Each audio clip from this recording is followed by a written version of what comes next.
Dear students, NEET 2012માં એકમ અને માપન પ્રકરણમાંથી આ પ્રશ્ન પૂછાયો હતો અને પ્રશ્ન છે દોલક પરનું અવરોધક બળ એ વેગના સમપ્રમાણમાં છે તો ચલના અચળાંકનો એકમ ખાલી જગ્યા છે.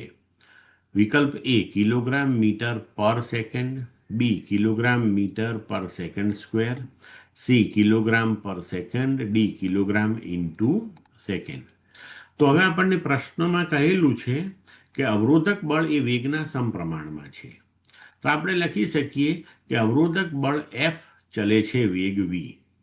તો હવે અહીંયા આપણે એક સમપ્રમાણતા અચળાંક મૂકી દઈએ તો સમીકરણ લખી શકીએ એફ બરાબર બી વી, જ્યાં બી ચલનો અચળાંક છે અને આપણે આ બીનો એકમ શોધવાનો છે. તો બીનો એકમ શોધવા માટે આપણે બીને સૂત્રનો કરતા બનાવીએ તો બી બરાબર એફ બાય વી. હવે બીનો એકમ એટલે એફ બળનો એકમ ભાગ્યા વી વેગનો એકમ. તો બીનો એકમ બરાબર બળનો ન્યૂટન અને વેગનો મીટર પર સેકન્ડ. હવે આ સેકન્ડ રેઝ ટુ -1ને જો આપણે ઉપર લઈ લઈએ તો આપણે લખી શકીએ ન્યૂટન ઇન્ટુ સેકન્ડ ભાગ્યા મીટર અને પછી ન્યૂટનનું મૂલ્ય મૂકી દઈએ આપણે, એટલે કે ન્યૂટન એ કયા એકમ માટે આપણે લખીએ છીએ તે અહીંયા આગળ મૂકી દઈએ.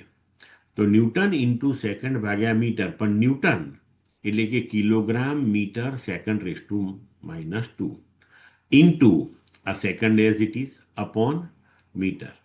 હવે અહીંયા મીટર મીટર કેન્સલ થશે, second raise to -2 into second એટલે સેકન્ડ રેઝ ટુ -1, એટલે આપણો જવાબ થશે kilogram second raise to -1.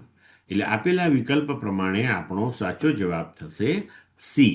Clear મિત્રો?